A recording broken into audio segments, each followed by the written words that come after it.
Here's my aesthetic body, and I am only trained specifically for the aesthetic body now, closer towards the end of my fitness journey, and I have already come to this point right here.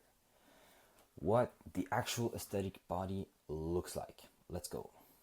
First, let's talk about the aesthetic muscles.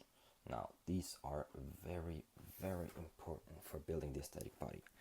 Top down, what the muscles are is your neck, your traps, your side delts, your upper chest, your biceps, your lats, and your abs.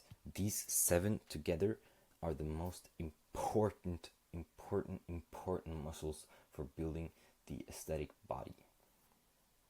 This is very important to remember.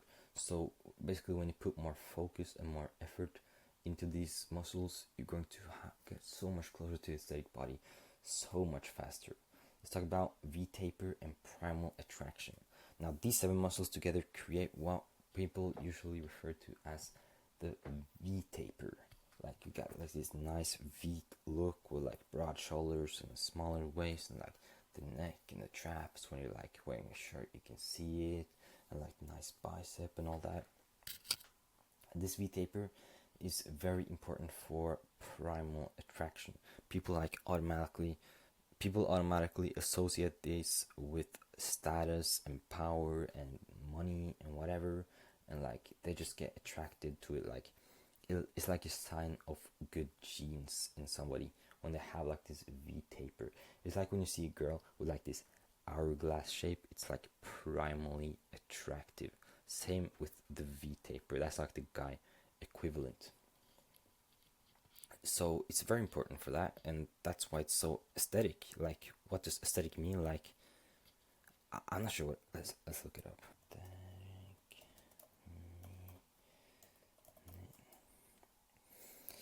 Concerned with beauty and the appreciation of a beauty, right? Beauty, basically, aesthetic is beauty and something that's like pleasurable to look at.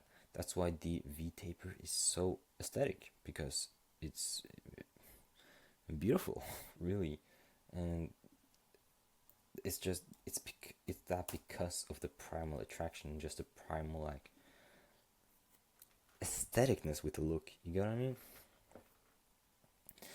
So how is aesthetic body and bodybuilding different from typical bodybuilding?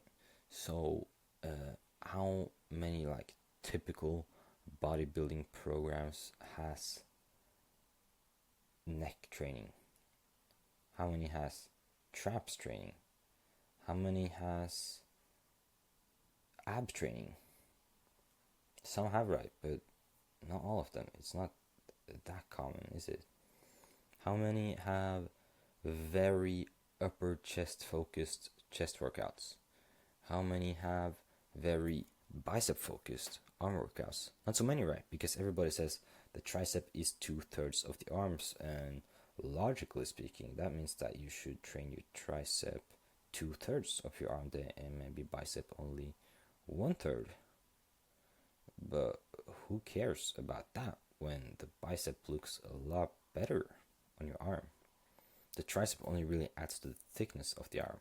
Like the side tricep pose, it's pretty fucking gay. It doesn't look good.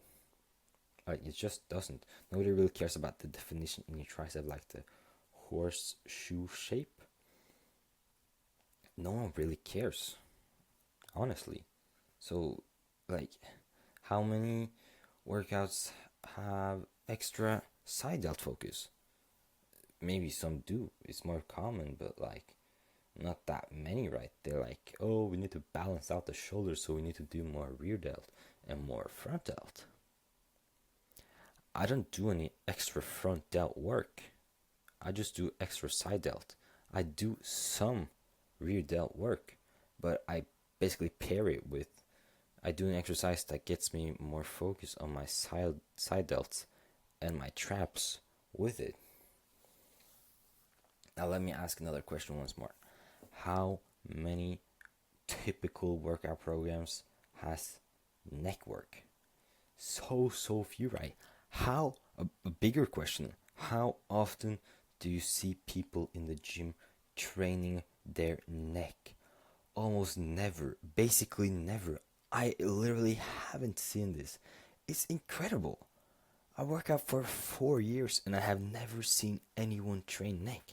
That's why I look better than everybody in the fucking gym. Because I go ahead and train neck. Because I don't care if people think that I look like a weirdo. Because I pull more girls. I look better than them. With a shirt, people think I'm actually buff. Because of my neck muscles. Like, are you dumb?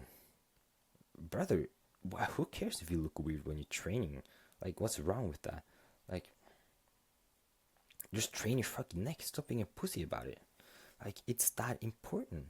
Like, a typical bodybuilding and typical gym goers, it's like all about balance, like muscular balance, like the ratio.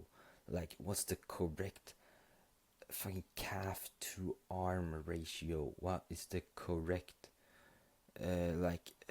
side delt to front delt ratio? Oh, my ratio is kind of off. My side delt is too big, so I'm going to stop working out for a week and replace the sets with front delt. Sure, your shoulder might get more balanced, but you're not going to look any better because of this. Join my program. You can join it right now at quarter of the price. For next person to join, after that, it's going to double, and once I finish with the program, it's going to be at double that price again. So it's for lifetime access. You can join it right now. It's a lot more concise and structured and a lot more in-depth information, so it's going to get you results a lot faster than these videos. Join it right now. Bye bye.